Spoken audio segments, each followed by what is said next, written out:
FlyQuest, you blinded your top and gave them a counter pick on the Jayce. You're going to wait to see what the bot lane matchup is. You go for another engage support in the Nautilus, and we'll see if this can be enough. The third Nautilus game of the split for IgNar. So a lot of engage, a lot of dive over on the side of FlyQuest. The game plan here is pretty clear. A lot of squishy members. You know, when you're looking over at the Ashe, when you're looking over at the Jayce, the TF, you drop the GP ultimate on their head. You know, send in the horse, send in the Nautilus ultimate, Senna ults over top. You follow up with the shockwave there. On the other side, it's the same plan for TSM here. It's play to the side lanes, look to split the map, look to try to catch people out when they're in rotation, you know, absorb and defend against those engages, try to slow down the snowball towards Soul that FlyQuest may be looking for. But I will say, I still like this matchup a lot better for solo than the previous ones we've gotten. Sure. Can Jayce beat GP? Sure, yes. But you can also get to a point, if you're not ran over in the early game, where Jayce can no longer really punish you. You get to the point where you're clearing out waves, you can trade fairly effectively with Grasp, and you can survive that matchup. Build a little bit defensively, hold on, and we'll see if his team can defend him enough to keep him from getting dove, to keep him from getting crushed early, because I do think if he can hold on early, this is a much better setup for FlyQuest than we've seen the last couple times around.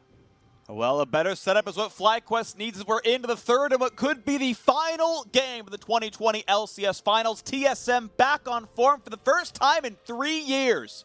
But they are into the finals and the favorites now with a 2-0 lead up against FlyQuest, who had a great year themselves. The rebrand, we had Tree Quest, we had Sea Quest, we had back-to-back finals. 2020 has been good to this organization, but they are staring down the barrel of a second 0-3 run in finals. Happened against Cloud9 just last split. It's about to happen against TSM here in summer unless they can find themselves a win. And Solo's Gangplank is a champion that can do it. He's very good at this champion. WildTurtle has had an exceptional Senna so far all split long, and PowerOfEvil finally got to counter pick the mid lane to handle Bjergsen. But so far, the Dane has had the way better side of that matchup. Yep. The dive is going to be a lot harder, you know, with that Senna ultimate available, especially post 6. It's just so key. They must protect Solo in the early game. That being said, it's somewhat difficult because you have gone for Hecarim early, who is going to be losing out, you know, in priority towards that Sett. You know, Spica is going to have the advantage as far as that 1v1 goes. GP is going to be at a disadvantage early on unless you can really get a lot of good grasp cues constantly on the Jayce and actually poke him down. So your 2v2 isn't great, but you need to make sure that you're there to shadow him, to ward out for him, to try to protect him from that Sett so he doesn't get picked on.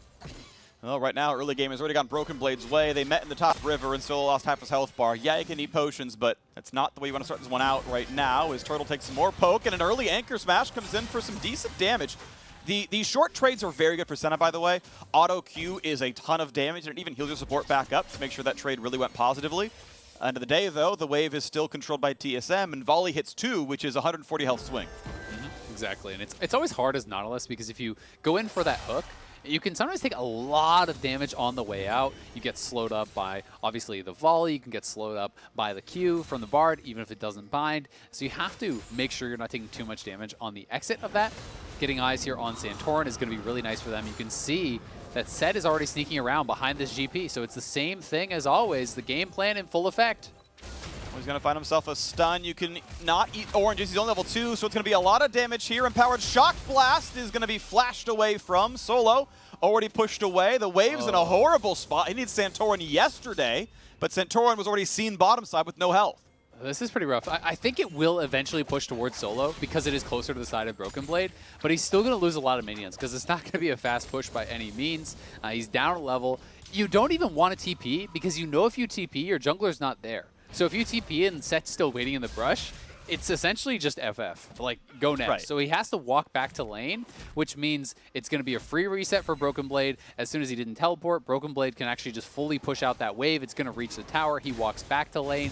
He gets a much better buy off of this. And again, it feels like FlyQuest need to be better prepared for this. I mean, it's been the same thing.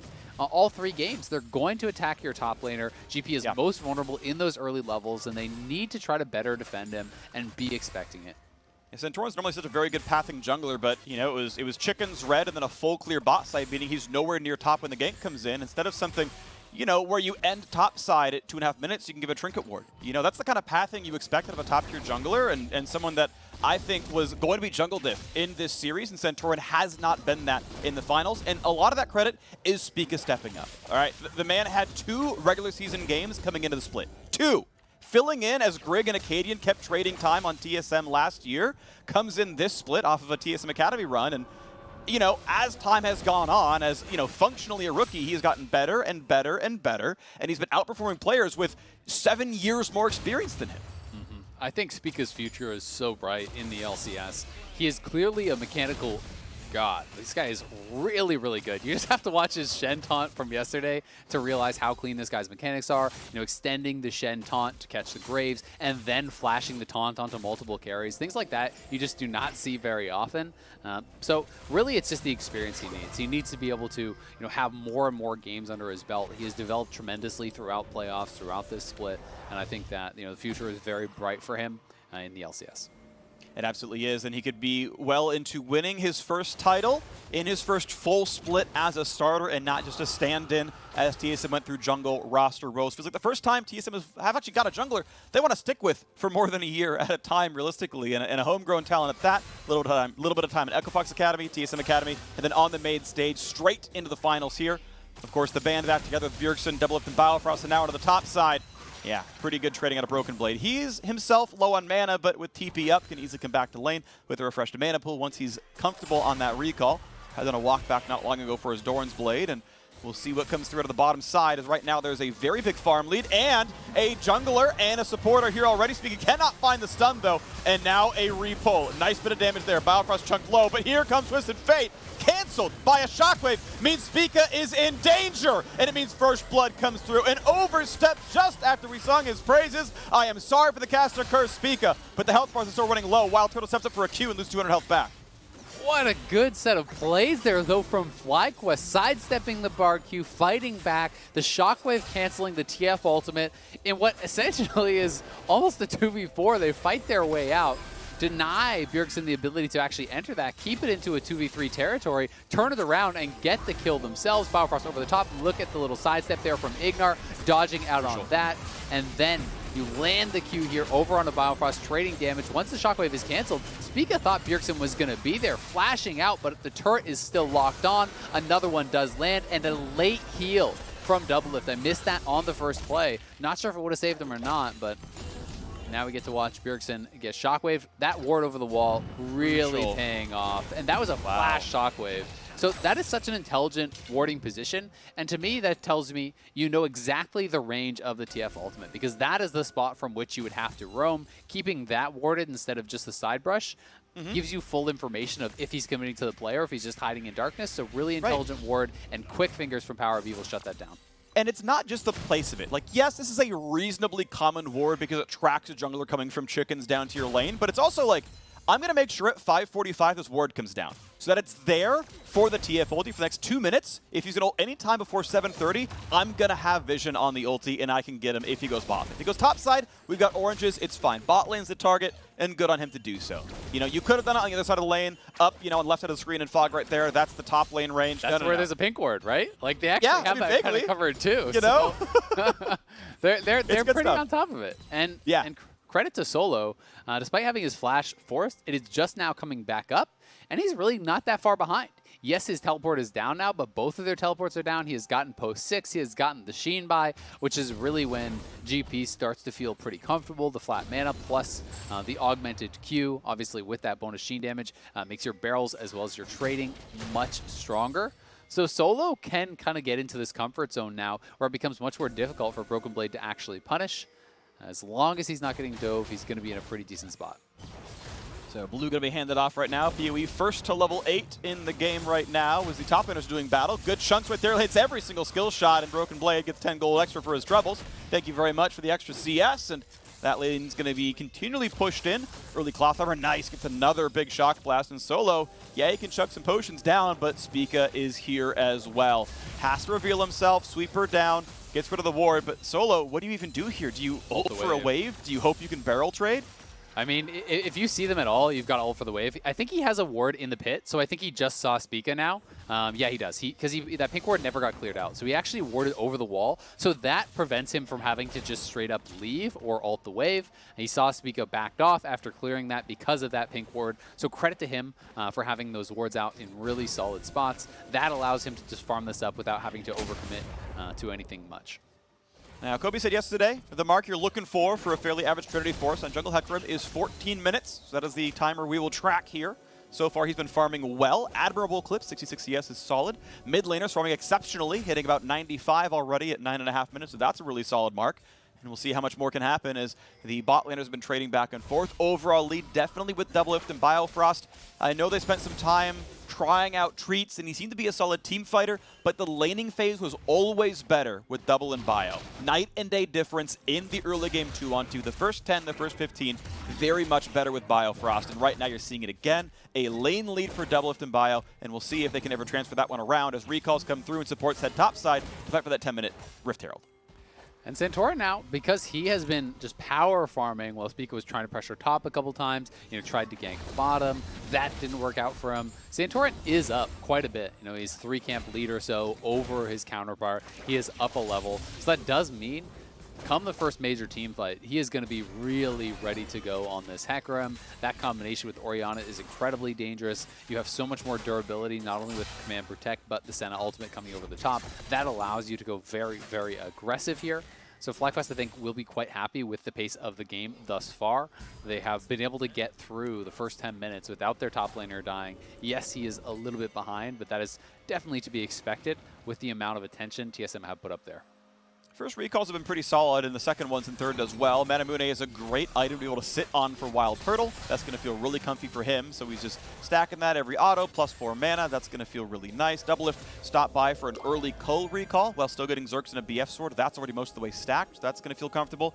The Cull sustain is really what makes it a good recall, because you're really not profiting that much money off buying a late Cull and then selling it anyway. You only profit 180 total gold. So it's not that huge of a deal. Oftentimes you'd rather have bigger power spikes, but if you're just taking a recall for some regen or for a little bit of laning power, you really can't beat Cull too much, so that's just fine. Santorin, I like that attempt, right? Broken Blade, I think he did have the ward for vision, said, okay, I'm trying to time this, look at the Shock Blast, doesn't quite get the steal, Santorin still gets the vision. Looks like it could potentially be a trade. I mean, FlyQuest started up the Herald, but then they see TSM moving up towards that Dragon, so I think they may want to contest. We did see Santorin pull off this. Doublelift now backing off that Dragon area. This is by far the latest first objective that we have seen in this series. Biofrost flashed on. Nice shockwave recalling on the ward. Hecarim here as well. Absolutely no way out. The magical journey is turned out to just be sleight of hand. Nice pickup there. FlyQuest getting their second kill of the game, and they're on the Drake. That's going to grab them Dragon, so they will get that first objective here finally. At least it is very, very likely. You can see TSM cheating up towards that Rift Herald, but not even sure that they would have time to grab this. So it's a lot of resources committed to take down just that bar, but with him off the map, TSM do not feel comfortable to try to contest this, and we'll see if they can actually get anything for themselves up here on this top side. Uh-oh, Twisted Fate is top lane, still pretty far away. Gonna wait on some of the oranges, might have been on cooldown. Ults the wave, he will drop. A nice kill up at the top side, even a plate for good measure. Clears the waves to no more turret damage, but that's still a good play. A Drake traded for a kill top side. Not bad at all. They will add the Herald to that, though, and this is going to help to push Broken Blade a bit ahead. It can get pretty difficult once GP gets to this point in the game where he's just kind of camping at the turret and can get to that Triforce. He can start to one-shot the back-range minions with those barrel chains pretty easily. So having the Herald to be able to actually break that tower is going to make it a lot more dangerous for GP to be out here on the map. Well, red buff grab is going to feel pretty good. We've seen that one a lot of times where a big neutral objective is traded for something on the other side of the map. As FlyQuest are pushing in on the bottom side, flashes up in a lot of cases. Spica gets his own red steal, though, so ultimately 1 for 1. And we already know turret plates are gone in top side. It's down to the last 2. This is a very injured turret. Herald will always kill that one. Shelly will be summoned. Spica and Bjergsen will share in the gold. Solo can do nothing else but watch as his objectives fall, and TSM are going to earn about 1,000 gold off this charge and grow the lead from just over 1K to almost 2. Solo always liberal with the emotes there. Hits him with the thumbs up as well as the camping emoji. He knows he's been focused pretty heavily here. And we'll see, does he want to actually try to set up a freeze? I do like freezing from this position. I think it's something, if you can actually gather that full wave, where you can pretty much hold it infinitely. And as long as TSM isn't forcing something else on the map, and there's nothing really for them to force, this is just a win-win for him, right? You're going to be able to deny an experience, you're going to be able to slowly catch up and get that added CS to try to get towards your Triforce, get yourself into a much more comfortable position. You know, if Dragon is up on the other side of the map, there's more of some counterplay for TSM, but for now, their only recourse would be to try to make a play mid. Early flash, still Broken Blade's going to find himself a slow, nothing else to be done. Shockwave was held on to. PoE could have maybe gone for a bit of damage there and, you know, suckered him out of the turret. Wouldn't have been a kill regardless, and no counterplay there quite yet. Santorin still waiting on his ulti cooldown. A few seconds ago on that one as the team groups around bottom river. We've got still 3 minutes till the Drake comes up. See if FlyQuest never stacked that one as the mid laners have the most gold, and then you got 2 more TSM members next up in line. TSM doing well so far in the early game. Also worth noting, Santorin did get that Triforce right around that 14-minute mark, so as Gobi said, that is a strong pace to be at. You know, if you do not make any kind of side steps for boots or for upgraded smite or for anything like that, you can achieve that 14-minute Triforce. Santorin has gotten there, so while he has played a fairly passive game in these first 15 minutes, their team fight potential is going to be really, really strong. You know, especially once GP hits his Triforce, you have the double Triforce, you have 2 tiers stacking up. They're looking to make something happen. Diving into the mid lane, Shaka going to get a lot of damage. Senna over the top as well as big chunks, but not enough for the kills. It's TSM doing better because Bard turned off the turret. Doublelift fighting WildTurtle, good damage there, but Senna was already in the mix, and the flash is just too late. Ashe is going to drop down, so it is a 1-for-1. FlyQuest looking to get back onto the map if IgNar can find another engage. Pretty good for FlyQuest, though, I would say, to be able to actually turn that around to kill off Doublelift. They got both his summoners as he got caught in what was a 1v2. Looked like he thought he was going to be setting up for that potential 1v1, maybe against Turtle. Does end up having the extra member show up and take him down. Clever use of the Bard ultimate, though, to actually defend his teammates. You know, by shutting off that tier 1 tower as they were going in for this play. They ult in here from the TF. The Shockwave catches multiple members. The arrow actually connecting very, very nicely. And then there is that Bard ultimate that I was talking about. Makes it so much harder for FlyQuest to actually fight back as that gets shut off. Then over here on the other side, Doublelift looking for that kill. Does get taken down as he flashes out. The auto was already coming through. Always going to follow there. And they grab the kill back. Big Senna route. You know, part of the fight already. And then by the time the route landed, PoE was suddenly there. And it's like, well, I had to flash before I knew PoE was there. I didn't flash before I knew he was there, and then there was no way out of that point. Nice rush check, but there's still teammates coming around. PoE's got to be a little careful. Chunkup hits 2, but there's still reinforcements, so Biofrost might not be killed. Shield comes in for Spica. Broken Blade's still playing defense, but IgNar is close by. Does not have his ulti, but an anchor could land if he plays it right, and that's going to force the flash out of Broken Blade. Nice couple of plays there, getting some cooldowns, but it's still a 1,200 gold lead to TSM, still in the driver's seat, but we are 30 seconds from Drake number 2.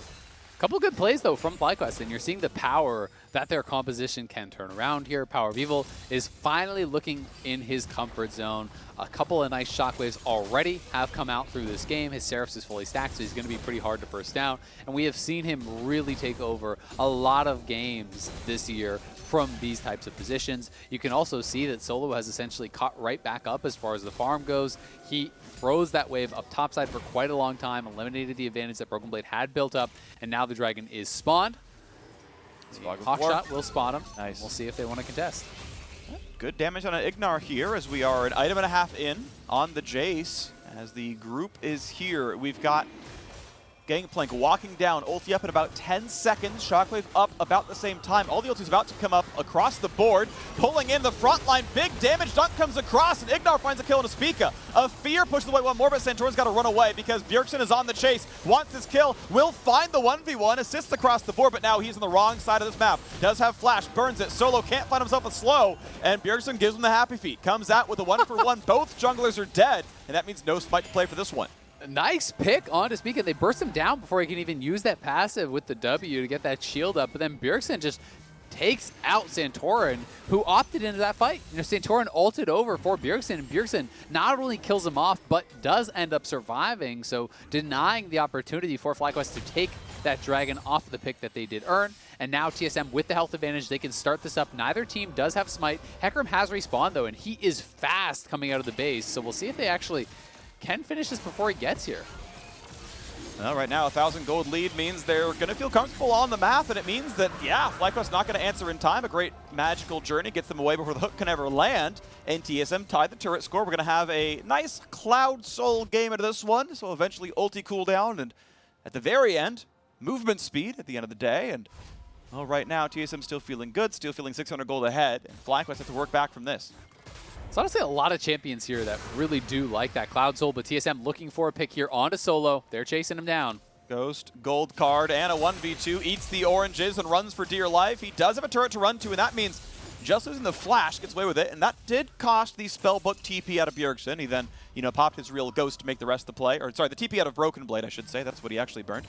And then we still have Solo trying to last it under turret, and pretty successfully so. He's now actually farm ahead right now, but sometimes that can cause taxes on everyone else. You can see mid lane is about +10, bot lane's +5, a jungle farm lead for Santorin. And I'd like to see Solo just go a defensive build this game. You know they're going to pick on you for the rest of the game. Just go Sterix and stuff. I don't think it needs to be an Essence Reaver game. I think you can afford to just go for that tankier option. TSM is even sticking around here, looking to try to dive. They're trying again. Ulti's for the wave. He's going to try to win it from Bjergsen. Get away from the wall so he can't be stunned up, but, well, you can't get out of the Bard stuff. Here comes gold card number 2. Shock Blast a little early. Doesn't really matter. He is going to run out of health. The Senna far too late. I don't believe it was on cooldown, but maybe it was. End of the day, though, they still get that kill picked up, and so much time and effort was spent. But FlyQuest are pushing other lanes. They are going to trade top turret for bottom turret. Yes, the kill went through, but at least objectives are getting traded equally. They're going to be able to take down that tower. Really not bad for FlyQuest whatsoever. GP, I think, is just so much more effective in this type of situation. Even if you are putting him behind, he's still going to get that farm. He's still getting his gold. He's actually up on CS. And this, I think, is... It's funny to say it about a 0-2-0 game, but this is showcasing, I think, some of the strengths of Solo, that he can get so much attention towards him and still stay relevant and still be strong for his team. He is going to go for the Essence Reaver build, it looks like, so he's not going to opt for the more defensive option. The CDR, of course, will help him out too. Having the quicker oranges for the gold cards and ults to use defensive. Nice little time shockwave there from PowerOfEvil, but not going to amount to much as there was no follow-up. Yeah, and ultimately Biofrost is going for a moderately tanky build. Shirelia's makes a lot of sense. Extra Ruby Crystal on top, and of course, as you tend to do with Bard, going for the more defensive option with the Relic Shield as well means he's actually fairly durable and, not Sona levels of burstable, and yeah, it's just not enough out of PoE just yet. Going towards Spellbinder, an item you actually love to see second a lot here on Orianna. The raw AP, the movement speed feels really, really good. You tend to be really bursty. You pop the stacks all at once when you go for the combo, and that's actually going to be more raw damage than Death Cap, and it comes online a little bit sooner. Big fan of these builds. See if it comes into play, as it is a fairly bursty combo out of FlyQuest, across the board, really, right? GP ult comes over the top. You try to get the sweet spot for true damage. Hecarim dive comes in. It's all really all at once. And, hey, TSM only have one true tank with Sett. Yep, and the disengage becomes so hard when you're slowed up by that GP ultimate. If it's placed, kind of essentially just overlapping you and all the way behind you, and then all of a sudden from in front of you, there's the Hecarim, the Nautilus, the Orianna ball, all these things flying at you. You're essentially forced to retreat through that GP ultimate. You're slowed up. It does actually a very significant amount of damage, especially as you start stacking up that AD. So it can be pretty tough to deal with, and we have been seeing the popularity really rise of those Leandries builds, which makes the GP ultimate that much more threatening just in and of itself. Well, waiting for the next objective. 80 seconds till the Cloud Drake spawns. Both teams are only at one dragon right now, so there's no imminent rush for it unless you think you're going to get outskilled. You got to start stacking these now and try to find yourself a 38-minute Dragon Soul as the hopes of coming back from a late-game deficit. Otherwise, though, you can give it away without too much issue. We'll see if mid lane is under fire before too long as, well, Turtle and IgNar shove in the way, but Bjergsen feels comfortable to red card, wild card, and no one's here to stop them. Spica is waiting in the wings, but he's actually on a ward doing so. Ultimately means he's not going to find much done. Still 50 seconds in the Drake, and that means you're just playing mini waves right now. Both these mid laners have just been so good at farming across this entire series. They're both consistently above 10 CS per minute. They're always finding picks and looking for that ultimate very proactively. Again, they force out the flash. Bjergsen's already on 3 items. Like, this is so fast because he farms so damn effectively. He has kills, he has turret plates, he has 240 plus CS at 22.5 minutes he had that. So the rapid fire is already completed with the fully stacked Roa plus that Lich Bane. And now PowerOfEvil is going to be in a dangerous spot. If he wants to actually try to come in, and try to fight this next dragon, there is the possibility of getting Bard ulted, of getting set up on, of getting Ashe ulted. And if you get caught without the flash, you're in trouble. Wow. A lot of damage here, but they found a catch on the front line, but not in time with the shockwave. For now he lives and now he dies. Santorin, you see him, now you don't. Spica, low health, nice barrel comes through as Solo rejoins the fight. Gold card finds a disengage. Anchor's gonna get the mid laner, and that's gonna be a Zhonya's Hourglass. A stopwatch burn. Can there be a re-engage? There is not. There is a bit of wave clear, and there is no top laner for TSM. That means FlyQuest can walk right in, and for a comp based on ultimates, Cloud Drake is a big deal here. It really is, and also pretty heavily based on move speed. Hecarim gets damage from that move speed and becomes even harder to disengage from him. When you have the phase rush, if you actually get to Cloud Soul and you're playing phase rush Hecarim, it's one of the most fun things in the game, to be honest with you. You E in there, you hit your ult, you have a phase rush procced, and you're just running at 1,000 miles an hour. Even if someone flashes away from you, you pretty much don't lose auto attacks. You're just instantly back on top of them. So let's watch this one more time. A great catch over onto Broken Blade, speed up, flash Q lands, and then notice the placement here of the GP ultimate. This is what I was talking about, where you want to place it just over top of them and behind them. So Spica has to walk through essentially the entire GP ultimate, tanking that damage because FlyQuest is pushing him back towards it. Santorin looking for a pick. Ooh, nearly getting the target there, but it was a flash journey for Biofrost to get away before Hecarim could land the auto attack that otherwise would have been a death and a CC chain with the anchors out of IgNar. So FlyQuest are fighting back in Game 3. If you're a fan of seeing more than 3 games of League in a day, which the LCS can hopefully provide, WildTurtle, okay, he does have the ability to cleanse away, walks out. FlyQuest maybe might bring us to Game 4. They're playing 25 minutes closer than they have all series long, but TSM ready to push down mid. Bartle's up in like a second, and if they actually move up too far, they could look for this. I like that Bjergsen is threatening on that side right now, trying to wrap around. They saw that PowerOfEvil was up in that top side, so going to be difficult for him to respond quickly enough to really affect that potential fight. TSM getting an objective back for themselves. Doublelift ulti on his head, and he's just going to get run down.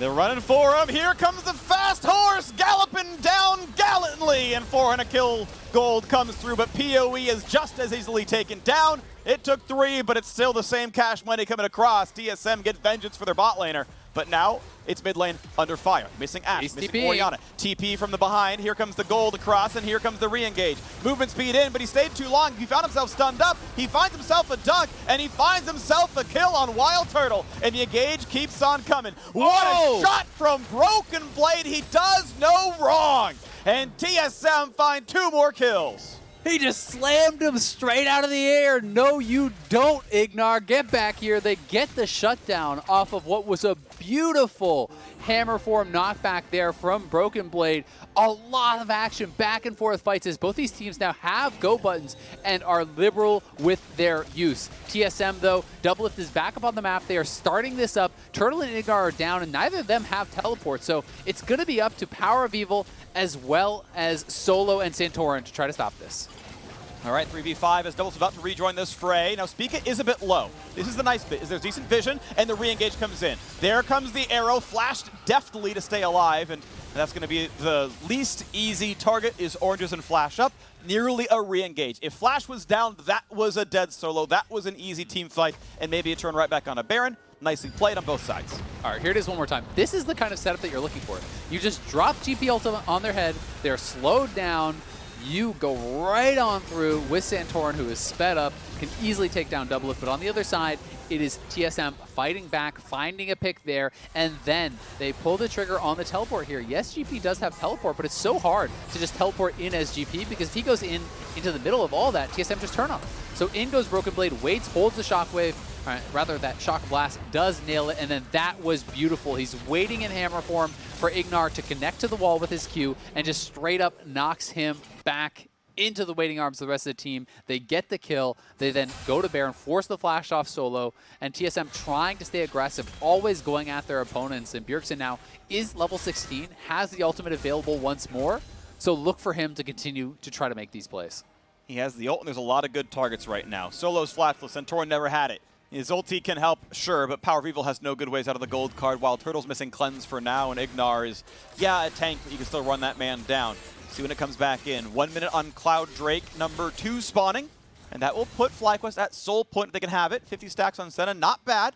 He's got 2 bonus ranges so far, and 60 is the next break point, so before too long he can do this, but Can he get around the side of the map? Like, you know, walk over to the Wolf camp, try to get that one there.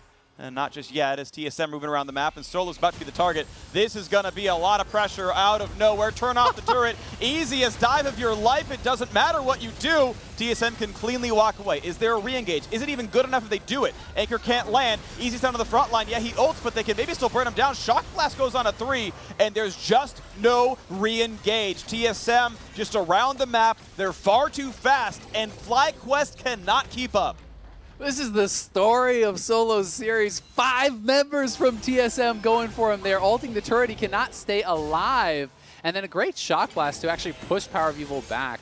But credit deserved by IgNar. His stone plate was very well timed to absorb all of that damage coming through. They really couldn't threaten him. It does mean, though, that TSM will grab this dragon here, pushing back any potential soul, giving them time to play the map, time to look for picks, and making FlyQuest's job a lot harder in this game. You can see PowerOfEvil having to take a sidestep towards that Quicksilver Sash. He knows how easy he is to pick off because he's a relatively squishy build. There's no health in this build. His defense is about the command protect, is about being able to get that Seraphs up, and if he is point and click gold cards done, if he is hit by the Ashe arrow, he can't do that, so he feels he needs to play for that Quicksilver Sash and try to stay alive. He's going to try his damnedest, but it's running out of time here. FlyQuest staring down the barrel of a 3-0 sweep, and they're down 2,700 gold already. TSM have gotten map control back yet again. IgNar wants to make the play, can't maybe find the target. Finds a ward to kill, that's something. That's 60 gold in the pockets, and 60 more maybe as they look to knock down another one. Ward's coming down, Turtle playing over mid lane.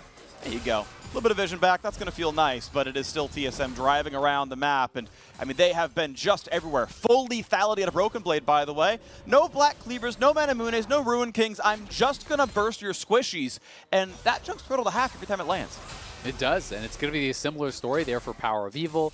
You know, even Santorin, you know, he is not very tanky at this point. You can get hit very, very hard if you're flying in there as the Hecarim. If you get a little bit too far ahead of yourself, you know, we saw this happen even to Selfmade in the LEC series earlier today. Get a little bit too far ahead of your team with that incredible amount of move speed that Hecarim does have. You can just get focused down, burst down, and can be in for a world of hurt. At least Cinderhulk is done. The Merc Treads are in there, but yeah, durability, not an easy option here. You've got damage output in a lot of TSM's members here and a lot of CC on those who don't have it. Looking now at more damage. Santorin, you can see actually the tankiest member of the squad survives it reasonably well. IgNar probably would do the same as now we push back down towards mid lane, and you've got Spica waiting in the wings. You've got Doublelift, the primary target, does have flash holds on, and you know, he's going to have that in 48 seconds when he respawns. Shock Blast not going to land for much, and FlyQuest probably go for a Baron bait now. Doublelift was just out of position. From that spot, I think there's not much chance of being able to flash out and survive. You know, the team needs to be around him if he is going to be in mid lane clearing that. And now TSM are in a really tough spot. You lose this Baron, you lose control of the map.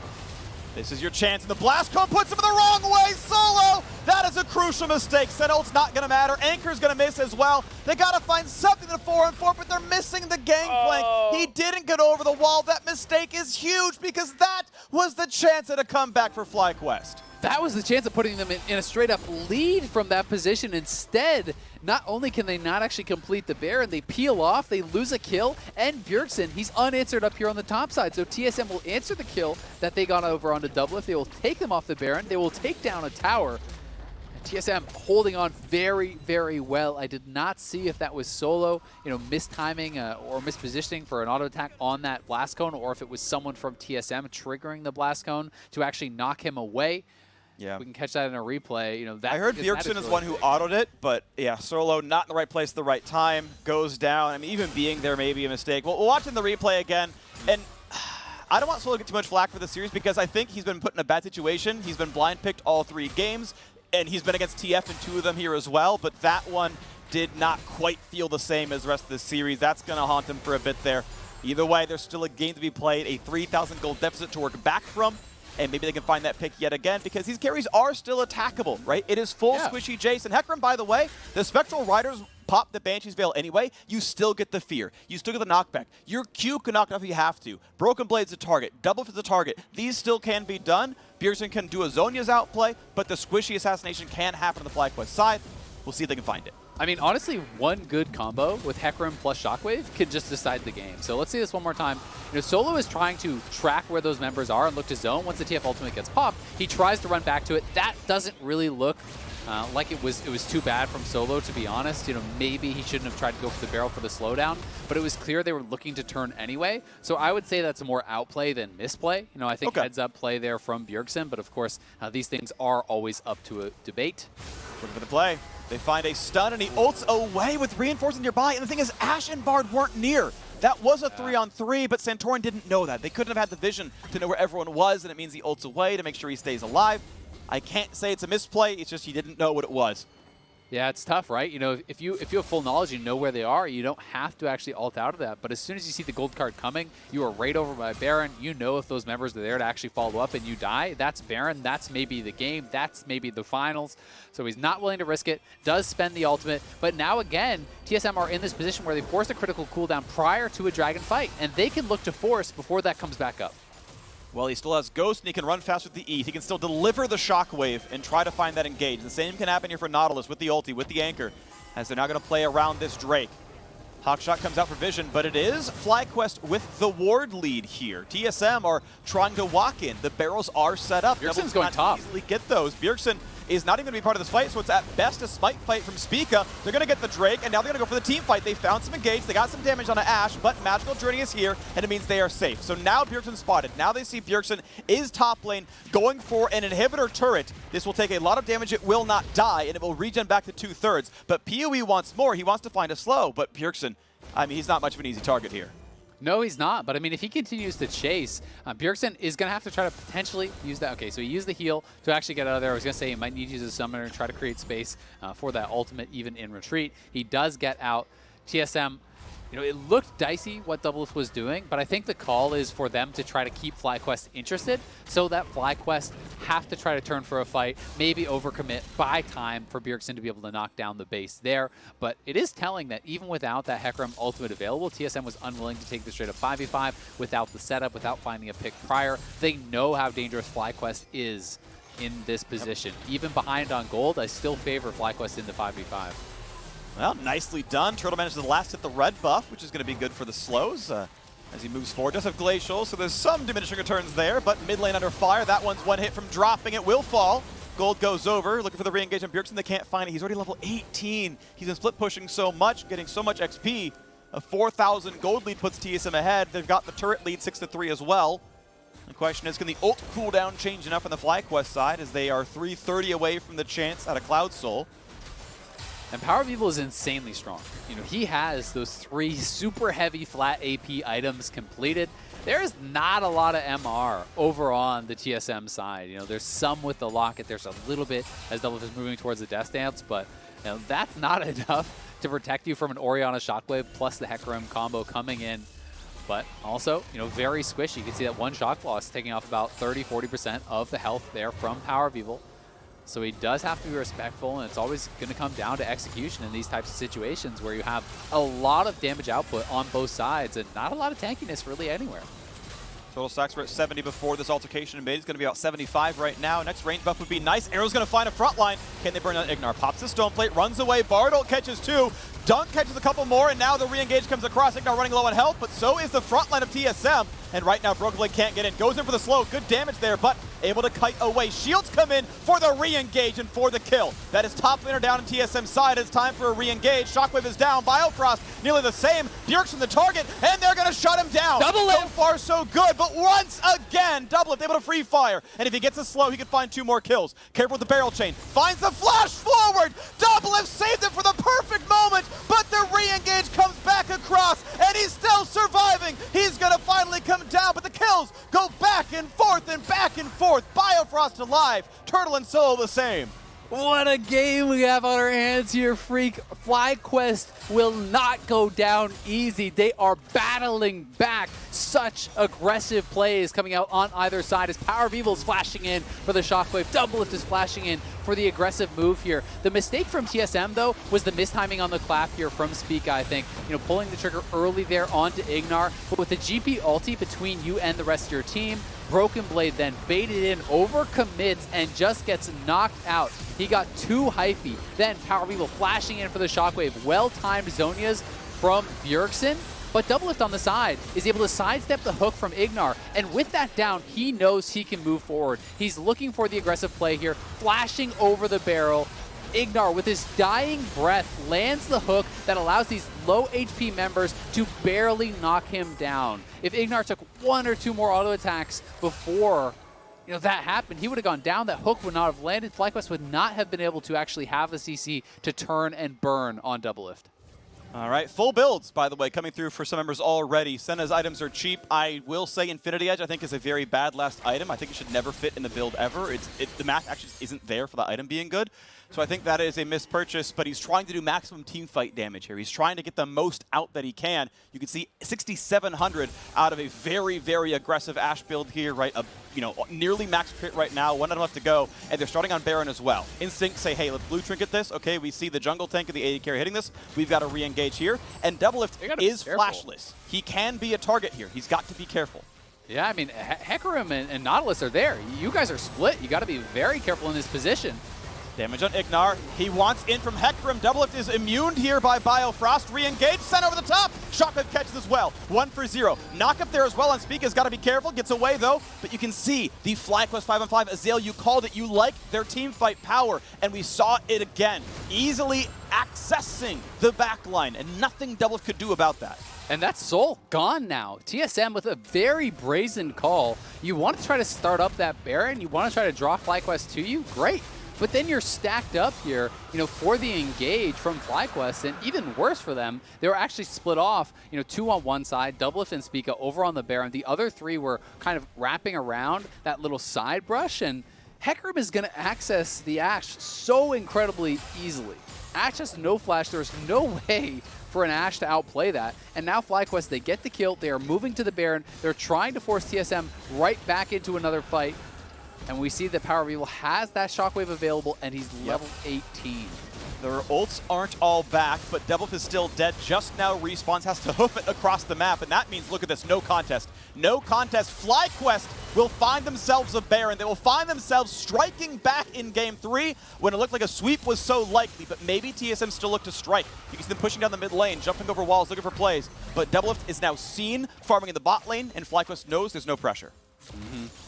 And it's going to get really difficult now for TSM because FlyQuest with the Baron buff can just march down as a team and force TSM to respond. And that takes away so much of the power that TF has, that this comp really wants to play around, where they want to try to find picks, they want to try to find people split up and look for isolated fights, get someone in the Bardal, take them down. That's not that much of an option here. Even if you hit an Ashe or even if you hit a Bard ultimate, the ability to follow up on that is pretty limited if you're trying to fight through a Nautilus, through a Hecarim, with the Orianna ball in between you and the rest of the team. So TSM is actually going to give up their middle inhibitor. They're going to commit to the 1-3-1. The question is, do FlyQuest try to commit and end the game, or do they bail out? Nexus. Yeah. They could lose Nexus. There was a full wave with Baron buff on, and now comes the recalls. Just now, Bjergsen and the top lane. Yeah, you're right. One got canceled. The GP ulti into the GP teleport. They're going for it right now. And can they get it in time? Engage comes across right for the Nexus. Shotgun comes across for the backline. Here comes the dive. 1 marksman's down. 2 marksmen are down. And FlyQuest run a 5v3. Nexus laid bare. They're looking to get one back in the series. And FlyQuest will make it to Game 4. What a game from FlyQuest, battling back here. They mix it up in the draft. They go to the G.